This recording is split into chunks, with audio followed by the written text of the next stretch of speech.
Hello, assalamu alaikum. Good evening. According to my international time zone, in Sudan, Khartoum. With you, Asim Abubakar Osman, Sudanese lawyer, have been practicing law and being lawyers for a period of 12 years in Sudan and outside Sudan, especially Gulf Zone. In the first glance, everybody knows one of the truly important legal profession is lawyering or advocating or appearing before courts. In Sudan, our license is practicing law before all courts. In Sudan, there is no divisions for lawyers.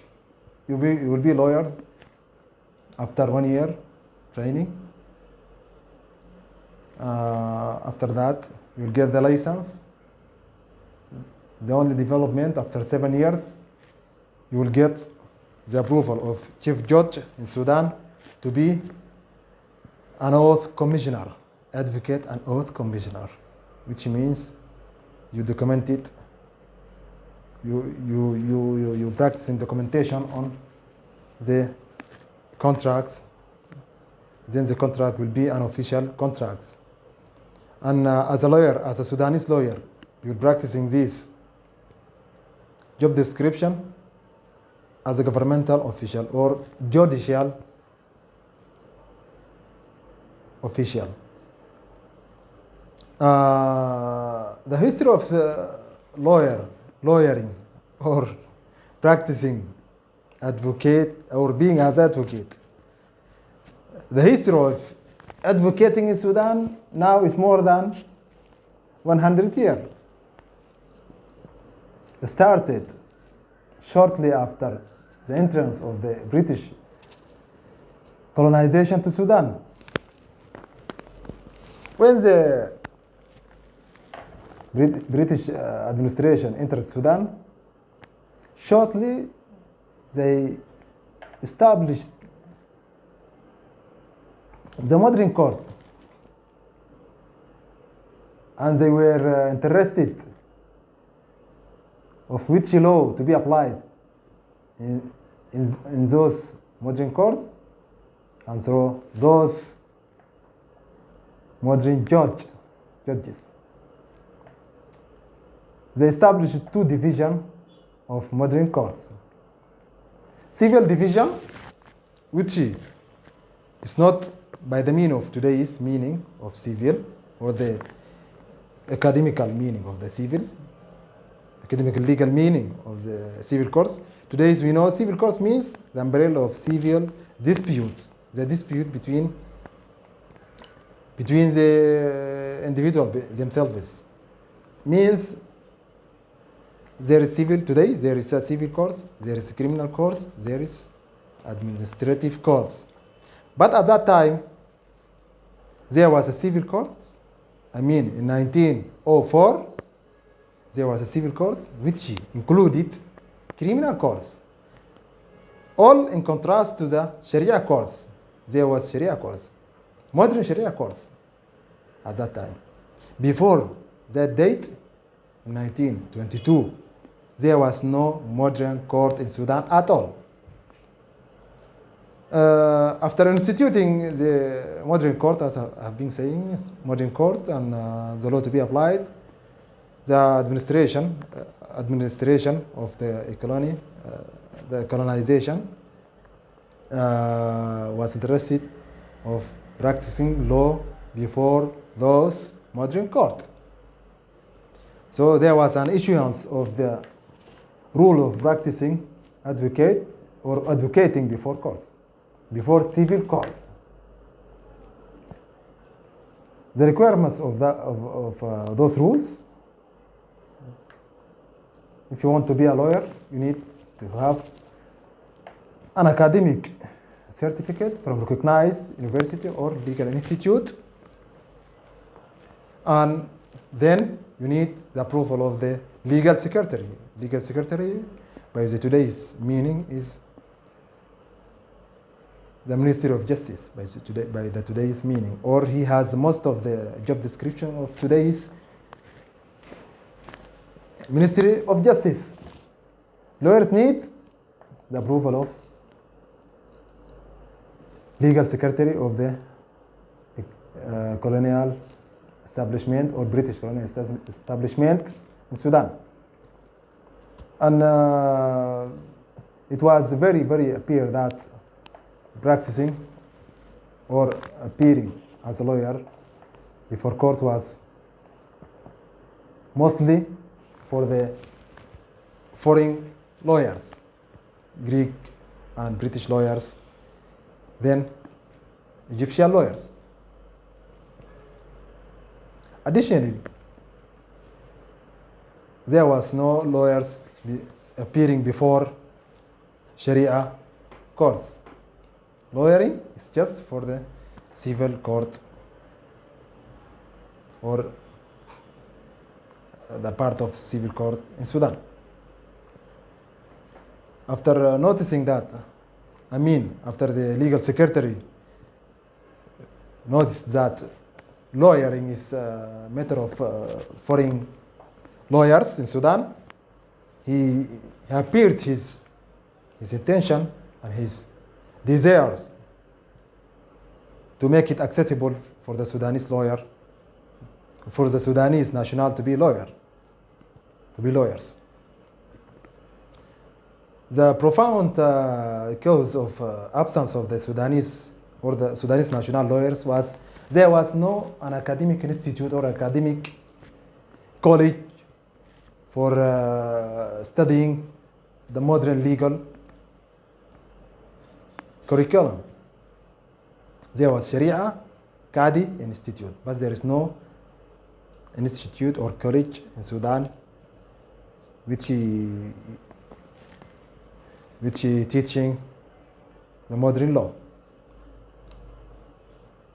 Most lawyers was Sudanese, was as I said, was foreigners. They studied out of Sudan. There was a foreign institute for teaching law of Sudan. Of course, the legal secretary appeared his intention in 1928. Shortly, after 7 years, not shortly, a little bit of time, there was an establishment of law institute which called Khartoum School of Law. Khartoum School of Law in Sudan. At the very first institute teaching law, teaching modern law. In contrast to the Qadi Institute which has established in 1902.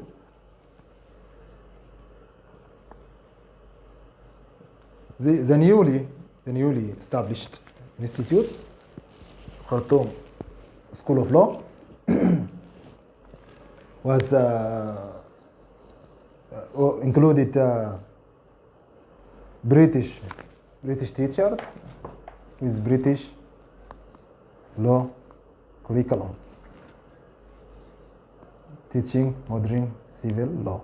Civil law means torts and law, tort and civil and criminal,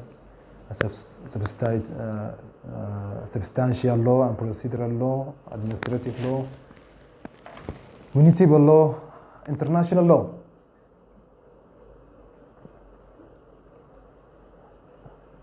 Back at that time, also there is no appeal for lawyers before the Sharia court.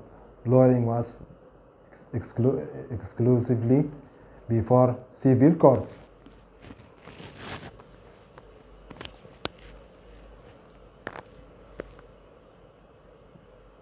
Then there was a newly development at that time, as I have mentioned that there is a two academic institutes. The new development is the combination of these two institutes, civil and Sharia institutes, to one college called Faculty of Law. This was in 1956, the combination of these two legal institutes. There was a University of Khartoum at that time, but it has no legal, or it has no faculty of law. The faculty of law has came by the combination of these two institutes. But it was an administrative combination, means the newly founded faculty has two divisions, Sharia division and civil division, 2 years. But both divisions kept their way of teaching and their way of training their graduates.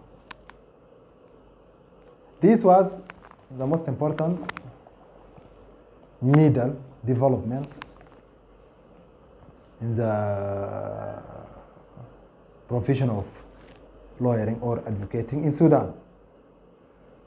I will do a fast recap. First development or the establishment of lawyering in Sudan was by issuing the rule of advocate in Sudan in 1904.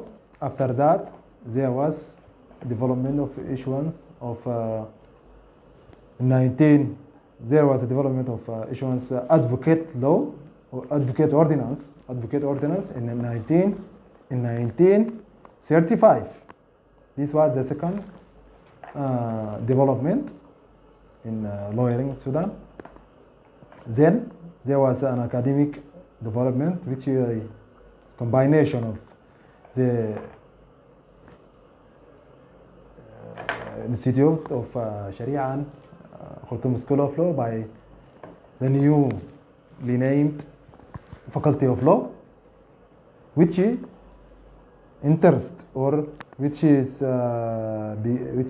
became one of the 8 faculties in Khartoum University. In the coming video, I will describe and I will continue to track this history of lawyering in Sudan, since it's a matter of professional and today's studies, and for our today's bar council, and for my fellow lawyers to know our history as lawyers, and for anyone out Sudan want to know about lawyering in Sudan, there is another video soonly launched in my channel, which is called the Legal Platform of Sudan on YouTube. So overall, I will thank you. Keep your chin up. If one door closes, one door opens. See you. Bye-bye.